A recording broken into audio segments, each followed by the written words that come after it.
কংগ্ৰেছৰ পৰাভূতৰ কথা অহাই নাই ইয়াতে। আমাৰ কথাটো হৈ গ'ল যে এইবাৰ আমি সৰ্বভাৰতীয় তৃণমূল কংগ্ৰেছে প্ৰথমবাৰৰ বাবে আমি পঞ্চায়ত নিৰ্বাচন হাজোত খুব শক্তিশালীভাৱে আমি প্ৰতিদ্বন্দ্বিতা কৰিম।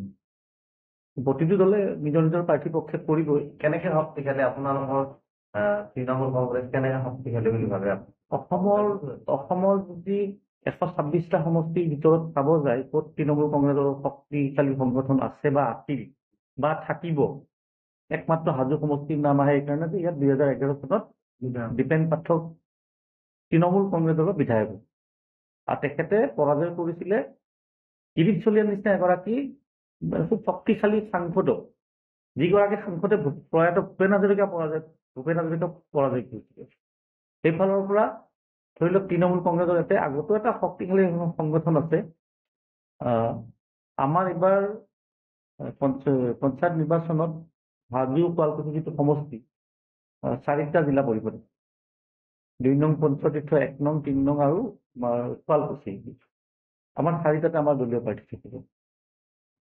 আপোনালোকৰ শত্ৰু কোন হৈছে? কংগ্ৰেছ 12 তাৰিখে স্পষ্ট হৈ যাব আপোনালোকৰ কোন শত্ৰু, কোন মিত্ৰ, কোন গাদ্দাৰ, কোন সংখ্যালঘু লোকে সাধাৰণতে কংগ্ৰেছক ভোট দিয়ে।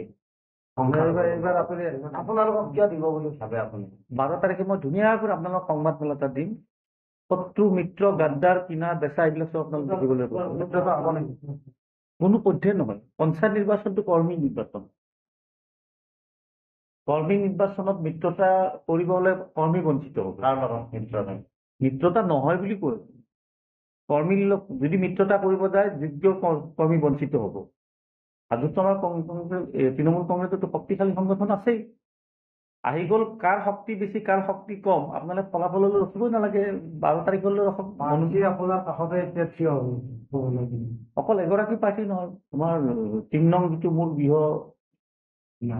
জিলা পৰিষদ ৰামপুৰ, খগেন ভৰালী, নগেন ডেকা, বামুণ্ডি, হালুগাঁও, তাত আমাৰ প্ৰাৰ্থী দেখিব পাব, খুব শক্তিশালী প্ৰাৰ্থী দেখিব। যোৱাবাৰতো আমি জয়লাভ কৰিছিলো। আৰু 2 নঙত আমাৰ প্ৰাৰ্থী অনিমা আহমেদ আছে। চব নাম আজি কৈ নিদিওঁ, 12 তাৰিখে সংবাদ মেল দিম। 4গৰাকী প্ৰাৰ্থীক বহাই সংবাদ মেল দেখিবলৈ পাব। আহিব যোৱাৰ পৰতে ৰাইজৰ হাতত 12 তাৰিখলৈ অপেক্ষা কৰকচোন কি হয়, ক'ত পানী ক'ত যায়, কোন কি যায়। আপোনালোকে ফলাফল 17 মেইলৈ কিয় ৰখি আছে? 12 তাৰিখলৈ ৰখক না। মইতো সংবাদ মেল এই স্থানতে দিম। 12 তাৰিখে ফলাফল নহয়, কি হৈ আছে আচলতে এটা হাজো ৰাইজে বুজি পাব লাগে হাজো ৰাজনীতিটো কি পৰ্যায়ত গৈছে। এটাতো দুৰ্গামেতো বিধানসভা খেলিব পাৰিব নেকি? দুৰ্গামেতো বিধানসভা খেলিব নোৱাৰে, পাৰিব নেকি? কিন্তু আজিতো মই পঞ্চায়ত নিৰ্বাচন ঘোষণা হোৱাৰ সময়ত ইয়াত বহি লৈছো, গোটেই চহৰ অঞ্চলত গৈছো, মই বিভিন্ন পঞ্চায়তত গৈছো। 4টা জিলা পৰিষদ যেতিয়া আমি প্ৰতিদ্বন্দ্বিতা কৰিম, প্ৰত্যাহ্বান আছে। কাৰ লগত প্ৰত্যাহ্বান হ'ব, কেনেকুৱা হ'ব, কোন প্ৰাৰ্থী থাকিব, কি থাকিব, মই যদি আজিয়ে কৈ দিওঁ আপোনালোকে ব্ৰেকিং বজাব, মোৰ প্ৰাৰ্থীবিলাক বিপদত পৰিব। 12 তাৰিখলৈ ৰখক। আপোনালোকে প্ৰথমবাৰৰ পৰা প্ৰতিদ্বন্দ্বিতা কৰিছে, যথেষ্ট আপোনালোকক মৰমো কৰিছে, বিজয়টো ৰাইজৰ হাতত বাৰু। প্ৰথমবাৰ নিৰ্বাচন মুখ্যমন্ত্ৰী হোৱাৰ পিছত আমি হাৰিছো, তাত কিনাৰ কথা আছে। ৰাইজক ধন্যবাদ দিব আপুনি। ধন্যবাদ দিছো। এটা ভোটলৈতো পাইছো, এটা পোৱা নাই। মই উদাহৰণ দিছো, হিমন্ত বিশ্ব শৰ্মা ডাঙৰীয়া প্ৰথম নিৰ্বাচন পৰাজয় হৈ মুখ্যমন্ত্ৰী হৈছে। আমি ৰাভা আসনতে এনেকুৱা ভাল 4টা সমষ্টিতে দিছো। 4টা সমষ্টি দিছো, ৰাভা আসন দখল কৰিব নোৱাৰে। তাতে ভোট বিভাজনে বেলেগ পাৰ্টি জয়লাভ কৰিব নোৱাৰে। আমাৰ য'ত সংগঠনৰ 4 ভোট পাইছো, আপোনালোকে চাব। 300 ভোটেৰে দল বুলি কয় কংগ্ৰেছ, ৰাভা আসনত উচ্ছেদ হৈ গৈছে। কংগ্ৰেছৰ কথা আৰু ক'ব মোৰ ইচ্ছা নাই। 12 তাৰিখলৈ ৰখকচোন। 12 তাৰিখে আপোনালোকে হাজো শুৱালকুছি সমষ্টিৰ এটা স্পষ্ট পঞ্চায়ত নিৰ্বাচনত কি হ'ব এটা আইডিয়া কৰোঁ, ধাৰণা এটা কৰিব পাৰিব। কেৱল 12 তাৰিখলৈ হাজো 2 নং জিলা পৰিষদ পঞ্চতীৰ্থৰ পৰা প্ৰাৰ্থিত্ব দিছে। তৃণমূল কংগ্ৰেছ, সৰ্বভাৰতীয় তৃণমূল কংগ্ৰেছৰ পৰা। মইতো আজি 15 বছৰৰ আগৰ পৰাই ৰাইজৰ সেৱা আগবাঢ়ি আহিছো।